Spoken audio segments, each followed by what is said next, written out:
பரமண்டலங்களில் இருக்கிற எங்கள் பிதாவே, உம்முடைய நாமம் மகிமைப்படுவதாக. சர்வ வல்லமையுள்ள தேவனே, எங்களிடத்தில் அன்பு கூர்ந்து எங்களை பரிசுத்தப்படுத்துகிறவரே, உமக்கு ஸ்தோத்திரம் செலுத்துகிறோம். நன்றி அப்பா. திருச்சபைகளை, உலகெங்கும் இருக்கிற திருச்சபைகளை பரிசுத்தப்படுத்தும் கர்த்தாவே. அங்கிருக்கிற எல்லாவித தீமைகளையும் அகற்றி போடும். நாங்கள் உம்முடைய பிள்ளைகள் என்கிற அந்த பொறுப்பை உணராமல், உம்முடைய ஊழியர்கள் என்கிற பொறுப்பை உணராமல், ஏனோ தானோவென்று மந்தமாய் கடமைக்காக ஊழியம் செய்கிற எங்கள் மனப்போக்கை, மகா பெரிய பாவத்தை மன்னித்தருளும். கர்த்தாவே, எங்களுக்குள் இருக்கிற இந்த சோம்பேறித்தனத்தை மன்னித்தருளும். கர்த்தாவே, திருச்சபைகளை சுத்திகரியும். எல்லா பொல்லாப்புகளிலிருந்தும், எல்லா தீமைகளிலிருந்தும், இருளின் அந்தகார கிரியைகளிடமிருந்தும் விடுதலையாக்கும். திருச்சபைகளிலும் விக்கிரக ஆராதனை இருக்கிறதே, அந்த விக்கிரக ஆராதனையை அகற்றி போடும், பரிசுத்தப்படுத்தும். தீமையை எல்லாம் அகற்றி போடும்.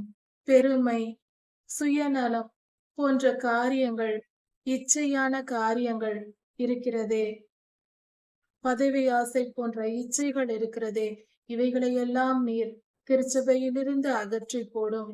ஆண்டவரே, மனம் திரும்ப பண்ணும். ஜனங்களை மனம் திரும்ப பண்ணும். ஊழியர்களை, போதகர்களை மனம் திரும்ப பண்ணும். கர்த்தாவே, வாய்ப்பு தந்தரலும். நீர் பேசும். உம்முடைய நாமம் மகிமைப்படட்டும். பூமி எங்கும் இருக்கிற எல்லா திருச்சபைகளும், உம்முடைய பிள்ளைகள் ஒவ்வொருவரும், உம்முடைய ஊழியக்காரர்களும், உம்முடைய தீர்க்கதரிசிகளும் பரிசுத்த ஆவியினால் நிரப்பப்பட்டு, எப்பொழுதும் பரிசுத்த ஆவியினால் நிரப்பப்பட்டு அவர்கள் செயல்படத்தக்கதாய் அவர்களை மாற்றும். பரிசுத்த ஆவியானவரின் ஆளுகை ஒவ்வொரு கிறிஸ்தவர்கள் மேலும் வரட்டும். கர்த்தாவே, பரிசுத்தத்தை பூமியெங்கும் உண்டு பண்ணும். உம்முடைய ஜனங்களுக்கு மத்தியில் இப்படியான ஒரு பரிசுத்தத்தை உண்டு பண்ணும். சர்வலோகாதிபதியே, நீர் பரிசுத்தர். நான் பரிசுத்தர் ஆகையினால் நீங்களும் பரிசுத்தராயிருங்கள் என்று சொல்லி இருக்கிறீரே. உம்முடைய பரிசுத்தத்தை எங்களுக்கு கட்டளையிட்டருளும். பரிசுத்தப்படுத்தும். தீமைகளை அகற்றி போடும். சுத்திகரியும். உம்முடைய ராஜ்யத்திற்குள் வந்து சேரும்படியாக எங்களை தகுதிப்படுத்தும்.